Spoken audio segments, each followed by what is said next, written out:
मैं आपको एक नंबर बताता हूँ। मैंने अपवर्क पे लगभग 2 करोड़ 50 लाख 2.5 करोड़ तक कमाया। और ये मैं इसलिए बता रहा हूँ क्योंकि ये इंप्रेसिव लगता है क्योंकि अगर ये पॉसिबल है तो शायद आपके लिए भी कुछ पॉसिबल हो जो आपको दिख नहीं रहा, राइट? मतलब क्योंकि एक टाइम था जब मैं भी यही फील करता था, जो शायद मैं मतलब आपके पास मेहनत है, स्किल है, प्रोग्रेस नहीं है। अगर आप ये हो तो ये वीडियो आपके लिए। मैं एक सवाल पूछना चाहता हूँ और ऑनेस्टली इसका जवाब आप जानते हो। आप दिन भर काम करते हो, नए टूल सीखते हो, एआई के बारे में जानते हो, पढ़ते हो, फिर भी कभी कभी ऐसा लगता है जैसे कि आप वहीं की वहीं हो। अब मेहनत बढ़ रहा है लेकिन इनकम, रिकॉग्निशन, कॉन्फिडेंस कुछ नहीं बढ़ रहा है। और अगर आप ये फील कर रहे हो तो ट्रस्ट मी, आप अकेले नहीं हो। मैं भी इस फेज से गुजरा हूँ। एक टाइम था जब मैं हर जॉब को अप्लाई करता था, हर प्रपोजल में हर स्किल एक्सप्लेन करता था, खुद से पूछता था क्या मैं काफी नहीं हूँ। सच ये है, प्रॉब्लम स्किल की नहीं होती, प्रॉब्लम होती है पोजिशनिंग की। हाउ यू पोजिशन योरसेल्फ, आप कैसे अपने आप को पोजिशन कर रहे हैं।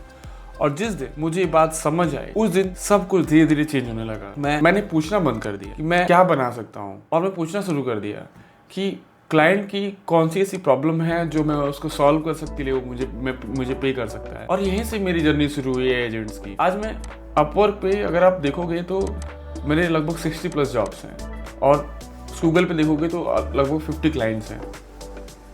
और सिर्फ ये एआई एजेंट बिल्ड करके हुए हैं, और सम ऑफ देम आर मतलब बिना एजेंट के भी हैं, क्योंकि ये सब बताना बहुत ज़रूरी है। शो ऑफ करने के लिए नहीं, इसलिए बता रहा हूँ कि जो मैं आगे बोलने वाला हूँ वो रियल वर्ल्ड में काम करता है। इस वीडियो में मैं आपको कोई शॉर्टकट नहीं सिखाऊंगा, मैं सिर्फ ये दिखाऊंगा कि कैसे मैंने अपनी स्किल को सिस्टम में बदला है। और अगर आप ध्यान से सुनो शायद आपको भी अपना नेक्स्ट स्टेप दिख जाए। मैं यहाँ आपको अपवर्क का कोर्स सेल करने नहीं आया हूँ।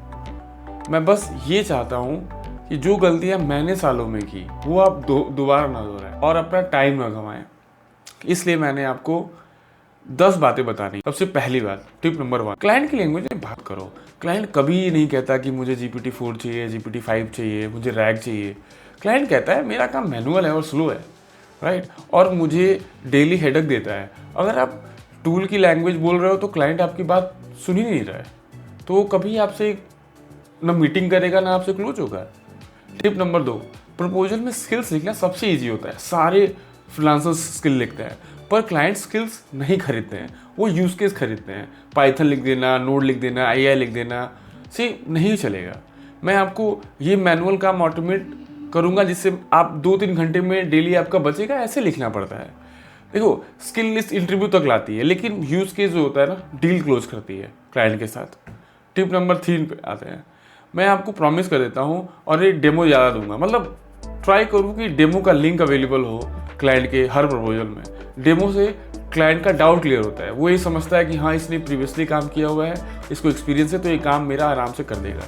तो डेमो का लिंक, लूम वीडियो हो, PDF हो, यूट्यूब वीडियो हो, दो उसको क्लाइंट को। टिप नंबर 4, पहले दिन फुल कमिटमेंट मत मांगो, राइट। सिर्फ एक छोटा डिसीजन मैं पूछता हूँ कि अगर पहले आप ना एक छोटा सा प्रॉब्लम स्टेटमेंट उसके लिए सॉल्व करके दो, और उसके लिए उससे पैसे भी मत मांगो, है ना।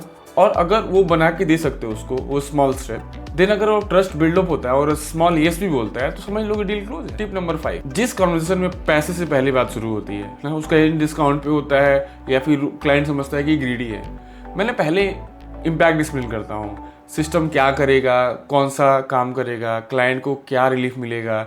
जब इम्पैक्ट क्लियर होता है तो प्राइस ऑब्जेक्शन नहीं बनता है। टिप नंबर 6, अपवर्क पे मैं फ्रीलांसर हूँ पर सोच कंपनी वाला रखता हूँ, इसीलिए मेरी कंपनी Google.com है। गो आप देख सकते हैं मेरे कितने क्लाइंट वहाँ पे भी हैं। और एरर हैंडलिंग, स्केल, मेंटेनेंस, उसी वर्कफ्लो का अपग्रेड या एजेंट का अपग्रेड, इन सब बातों पे भी क्लाइंट्स कन्वर्ट होते हैं डील के लिए। टिप नंबर 7, क्लाइंट को कोड समझाना जरूरी बिल्कुल नहीं होता है, उसको समझाना होता है कि काम कैसे फ्लो करेगा।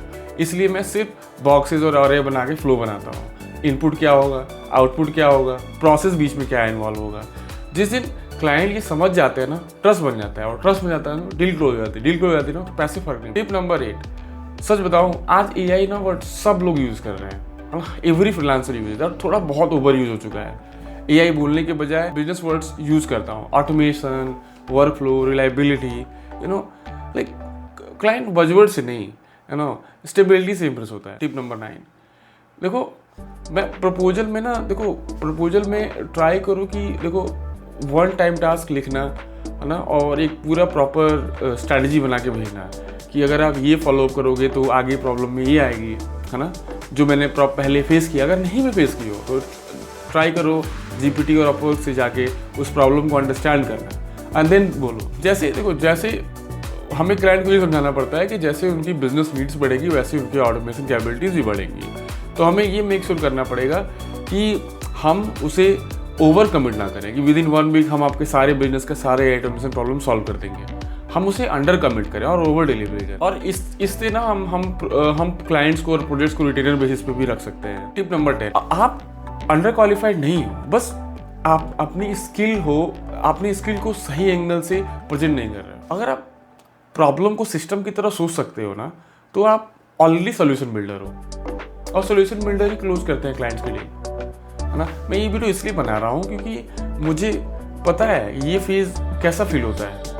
हर दिन आप अप्लाई करते हो, पढ़ते हो, रीड करते हो, बिड्स खत्म करते हो, कितने पैसे लगते हैं और एक भी क्लाइंट क्लोज नहीं होते। और मैं फेज़ से गुजर चुका हूँ, राइट। और आप भी शायद अब नेक्स्ट लेवल के रेडी हो। मैं यही बताने हैं, और जो सिस्टम मैंने बिल्ड करता हूँ उनके ग्लिम्स आप गूगल पे देख सकते हो बेसिकली आके, और आप अपवर्क पे भी देख सकते हो। And thank you so much for watching.